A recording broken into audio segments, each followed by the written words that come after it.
Stop right there. The piercing siren echoed like a warning bell as red and blue lights danced in the rearview mirror. Aaliyah's fingers gripped the leather steering wheel tighter, her heart pounding. She had just left the office after a long week, the polished shine of her new luxury car reflecting her hard-earned pride. But now, all of it, her peace, her confidence, her joy, shattered with the wail of a siren. She pulled over carefully, whispering to herself, "Stay calm, Aaliyah. You've done nothing wrong." The car door slammed behind the officer, heavy boots crunching against the asphalt. A tall figure approached, his eyes scanning the vehicle as though it didn't belong on that road, in those hands, with that driver. His first words carried an accusation sharper than the glare in his eyes. "Whose car is this? You steal it?" Aaliyah's chest tightened, but she steadied her voice. "This car is mine, officer. Here's my license and registration."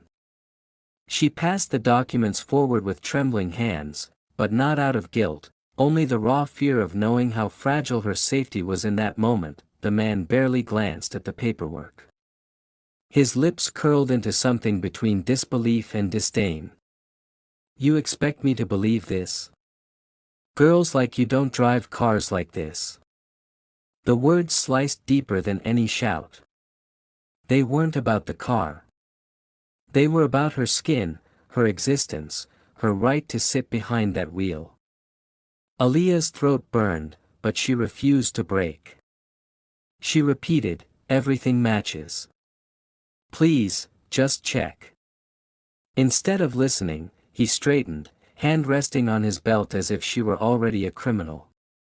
The silence between them was filled with judgment. Neighbors peeked from porches, curious eyes prying but no one daring to step closer. Aaliyah's heart begged for someone to intervene, yet the world around her seemed frozen in complicity. The officer radioed for backup, his tone laced with suspicion. "Possible stolen vehicle. Suspect detained." Suspect. That word alone stabbed her dignity that he ordered her out of the car. The ground felt cold beneath her heels as she stepped onto the pavement. "Face the vehicle," he barked. Aaliyah obeyed, her mind racing between disbelief and humiliation. She wanted to scream, to fight, but she remembered her mother's words, "Stay alive first." The metallic click of handcuffs echoed like thunder in her ears. Cold steel bit into her wrists as she stood under the weight of flashing lights. Passers-by slowed their cars, eyes wide, but no one stopped. Aaliyah could feel her cheeks burning, not just from the injustice but from the shame of being treated like a spectacle when all she had done was succeed. She turned her head slightly, voice breaking, "Please, officer, I've done nothing wrong. Look again. The car is mine." He sneered, muttering under his breath, "I know your type." The words haunted her as she was guided toward the police vehicle. Every step felt heavier, as if the earth itself pressed against her chest. She slid onto the hard plastic back seat, cuffs still binding her, her car abandoned on the roadside. Tears blurred her vision, but she refused to let them fall freely. Not here. Not in front of him. As the door slammed shut, the world outside muffled into silence. The hum of the engine vibrated beneath her, but her mind drifted somewhere else. She closed her eyes and saw her mother's face, tired yet resilient, coming home from double shifts, telling her, "Baby girl, you have to work twice as hard to get half as much. But one day, you'll shine." She remembered nights spent bent over textbooks, while her friends partied. She remembered coding for hours until her fingers ached, landing that dream job when no one thought she would. Every milestone was a battle, and every victory tasted sweeter because it was earned. The car she now sat separated from wasn't just metal and leather, it was proof of every sacrifice, every ounce of perseverance, but now, in the back of that police car, she wondered if any of it mattered. Could success shield her from prejudice? Could hard work rewrite the assumptions etched into the eyes of men like Officer Miller? The cuffs dug deeper into her skin, but what hurt most was the question she could never escape: would she ever truly be seen for who she was, or forever reduced to what they assumed she must be? Her tears finally spilled, warm trails down her cheeks, but even then she lifted her chin, whispering to herself, "You won't break me. Not today." Her voice was soft, almost lost in the hum of the engine, but it was enough. In that lonely moment, she knew she carried more than her own dignity. She carried the dreams of her mother, the hopes of every girl who had been doubted, dismissed, or demeaned. The chains around her wrists could not chain her spirit. The police car pulled away, lights still flashing, as if parading her humiliation for the world to see. Aaliyah leaned her head back, eyes closed, surrendering to the storm of emotions swirling inside. Fear. Anger. Pain. But above all, strength. She knew this moment, this injustice, would not define her. It would ignite her. She wasn't just surviving this night. She was preparing to rise from it.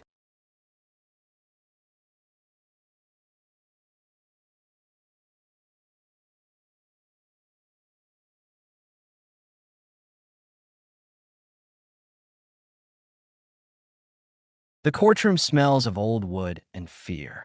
Elena stands in a navy dress she borrowed from her sister because nothing in her own closet felt worthy of Judgment Day. Marcus sits 20 feet away in an orange jumpsuit. Smirking like this is still his game.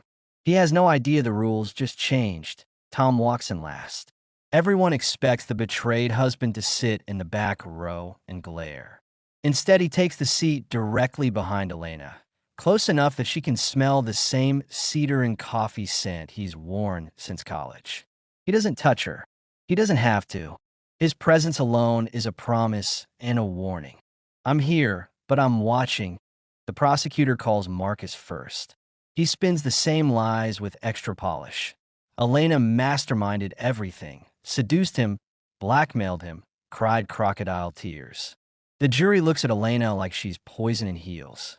Then Elena's lawyer, quiet, expensive, paid for with Tom's overtime and their dream house fund, drops the folder, bank records, text messages to 3 other women wearing the exact same brooch. A voicemail from Marcus laughing about another rich bored wife who thinks she's in love. The courtroom goes so quiet you can hear Elena's heartbeat. Marcus's smirk dies a public death. Elena takes the stand. No tears this time. She looks straight at the jury and speaks in the calm, clear voice she hasn't used since the day she said, "I do. I cheated on the best man I've ever known because I mistook numbness for unhappiness." Marcus didn't steal diamonds from a store. He stole loneliness from me and sold it back as passion. I was stupid. I was weak. I was wrong. But I never planned a crime. I just planned an escape from a life I stopped appreciating. I'm paying for that escape every single day. She turns to Tom. The whole room turns with her. "You deserve fireworks every night, and I gave you silence. If the universe gives me a tomorrow with you in it, I will spend every sunrise making sure you never doubt you're my sky again." The foreman cries. 2 jurors cry. Even the bailiff looks away to blink fast. Charges against Elena are dropped to misdemeanor trespass. Probation, community service, a fine that empties their savings. Marcus gets 8 years. When a gavel falls, Elena's knees buckle. Tom catches her before she hits the floor. The first time he's touched her in 4 months. His arms shake, but they don't let go. Outside, reporters swarm. Tom steps in front of every microphone. "My wife made a mistake. She's paying for it. The man who used her is the one behind bars. That's the only story here." Then he guides her to the car like she's made of glass, and he's terrified she'll shatter. The first night home is brutal. Separate bedrooms, separate breathing, Elena lies awake, listening to Tom pace the living room until dawn. She finds him at the kitchen table surrounded by takeout he never touched. "I can move out tomorrow," she whispers. "Give you space." He looks up, eyes bloodshot. "Space is what broke us the first time. I don't want space. I want the truth every day until it doesn't hurt to hear it." So she gives it to him. Every detail, every kiss, every lie she told herself. He listens without interrupting, fists clenched so tight his knuckles go white. When she finishes, he stands up, walks to the junk drawer, pulls out the sticky notes they used to leave each other, and writes one single word. Stayed out, he sticks it on her bathroom mirror. That note becomes their new wedding vow. Therapy twice a week. Separate at first, then together. They learn words they never had before. Emotional bid, love language, repair attempt. They learn that affairs are symptoms, not the disease. The disease was two people who stopped turning toward each other. Elena throws herself into community service at a women's shelter. She listens to stories that sound eerily familiar. Charming men, secret lunches, waking up in handcuffs of their own making. She starts a support group called Second Drafts. 30 women the first night, 200 by spring. Tom shows up to every meeting with coffee and donuts, sits in the back row, never speaks unless someone asks what forgiveness actually feels like.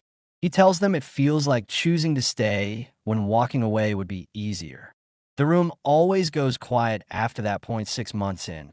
Elena comes home to find the apartment transformed. Fairy lights, their old playlist, the emerald necklace from the robbery now legally purchased and sitting in a simple black box. Tom is on one knee in flannel pajamas because he refuses to make this moment anything except completely them. "I bought back the thing that almost destroyed us," he says, voice rough, "because I want to prove even the worst memories can become something beautiful if we keep choosing each other." She cries so hard she can't get the yes out, so she just nods until her neck hurts. They renew vows on the Brooklyn rooftop where they had their first kiss at 19. Same friends, same sunset, brand new promises. Elena wears the emerald. Tom wears the same navy coat from the day he bailed her out. When the officiant asks if anyone objects, a pigeon coos, and the whole crowd laughs through tears that a year later, Elena's YouTube channel Second Draft Love hits 1 million subscribers. She never shows their faces, just their hands, his wedding band scarred from the night he punched a wall in rage. Hers now wearing the emerald on a chain because rings felt too soon. They read viewer letters together on camera, voices disguised, proving redemption is possible when two people refuse to let shame have the last word. One night Marcus's appeal makes the news. He's trying to blame Elena again. Old fear flickers across her face. Tom sees it, closes the laptop, pulls her into his lap like the day they got engaged. He can scream whatever he wants from a cage, he says. We're out here building a life louder than his lies. They adopt a rescue dog the next week and name her Grace because that's what they're learning to give each other in heaping, messy, daily doses. Some nights Elena still wakes up gasping, certain she's back in that jewelry store with cold metal around her wrists. Tom pulls her close, whispers the same line every time, "I've got you. We're safe. We're home." And for the first time in her life, Elena believes home isn't a place you run from or toward. Home is the man who stayed when leaving would have been justified, and the woman who finally learned that real love doesn't explode like fireworks. It burns steady, quiet, and forever.